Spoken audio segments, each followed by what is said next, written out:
travers ce moment de confinement, alors soyez très attentifs.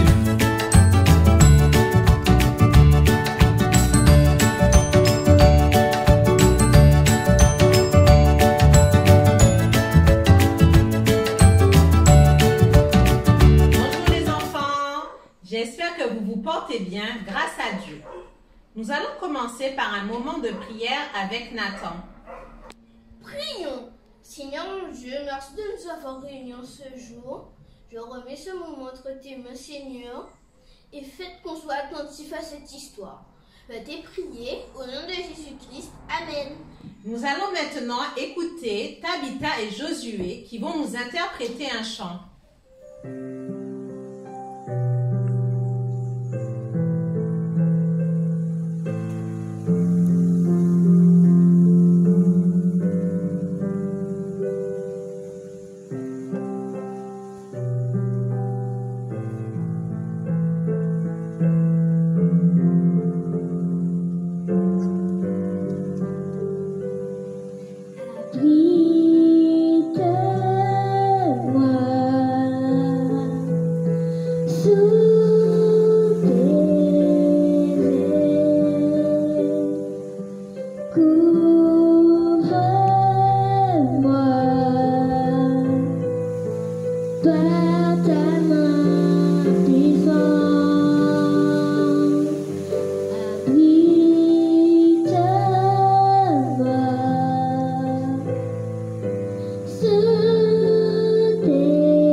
ni aller à l'école, car il y a un méchant virus qui nous menace.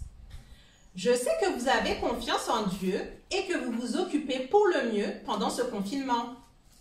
Il y a une histoire dans la Bible qui nous rappelle ce que nous vivons actuellement. Savez-vous laquelle?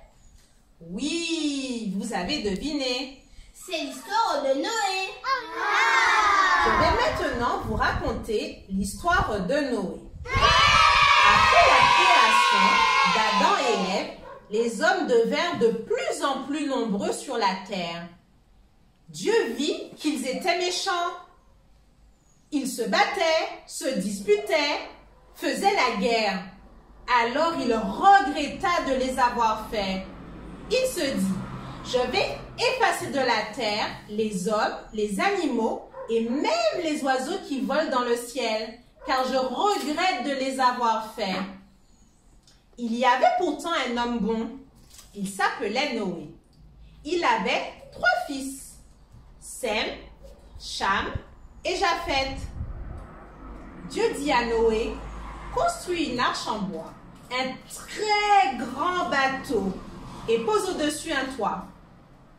Tu y rentreras avec ta famille et tu feras aussi monter dans l'arche un couple de chaque animal, des bêtes qui marchent, qui rampent et des oiseaux qui volent. Après 7 jours, je ferai tomber la pluie sur la terre pendant 40 jours et 40 nuits. Noé fit ce que Dieu lui demandait. Il construit une grande arche. Il entra avec sa famille et un couple de chacun des animaux.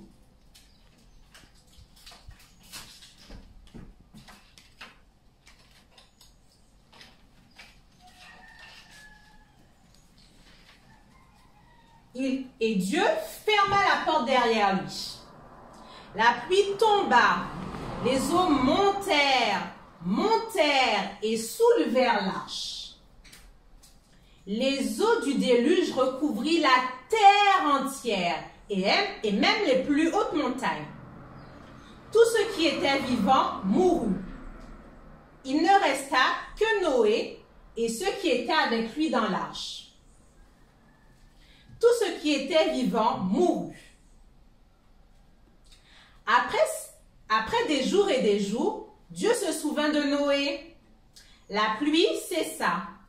Le vent souffla lentement et les eaux commencèrent à baisser et l'arche se posa au sommet d'une montagne.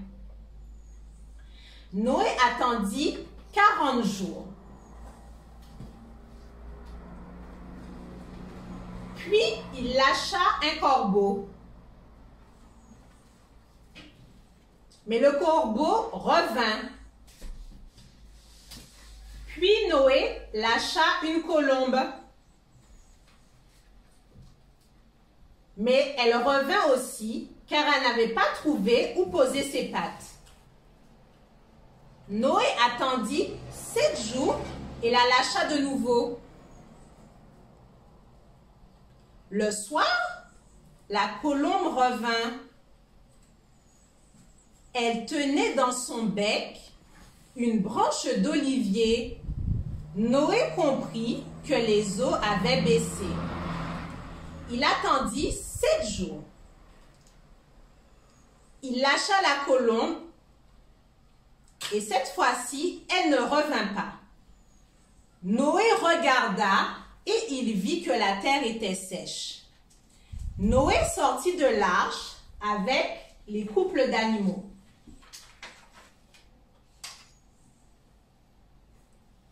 Alors Dieu dit, « Plus jamais je ne détruirai la terre à cause de la méchanceté des hommes. Tant que la terre durera, il y aura des semailles, des moissons, des étés et des hivers, des jours et des nuits. » Et Dieu dit à Noé, « Aujourd'hui, je fais une alliance avec toi et avec les enfants de tes enfants. Regarde, je mets l'arc-en-ciel au milieu des nuages, en signe de mon alliance pour tous les vivants de la terre. Et plus jamais je ne les ferai mourir. Nous arrivons à la fin de notre histoire, les enfants. En conclusion, tu as dû remarquer que Noé et sa famille sont restés confinés pendant plus d'1 an sur le bateau afin d'être protégés du déluge. Nous vivons exactement la même situation. Nous devons rester chez nous afin de nous protéger et protéger les autres. Nous avons un texte dans Josué chapitre 1 verset 9 qui nous demande d'être courageux. Ne t'ai-je pas donné cet ordre? Fortifie-toi et prends courage. Ne t'effraie point et ne t'épouvante point, car l'Éternel ton Dieu est avec toi dans tout ce que tu entreprendras. Tu pourras retrouver l'ensemble de l'histoire de Noé dans ta Bible, dans Genèse à partir du chapitre 6 jusqu'au chapitre 9. J'espère que vous avez apprécié ce moment, les enfants. Afin de vérifier si vous avez été attentifs, je vous propose un petit quiz qui sera mis en ligne. Bon après-midi et à bientôt, je l'espère.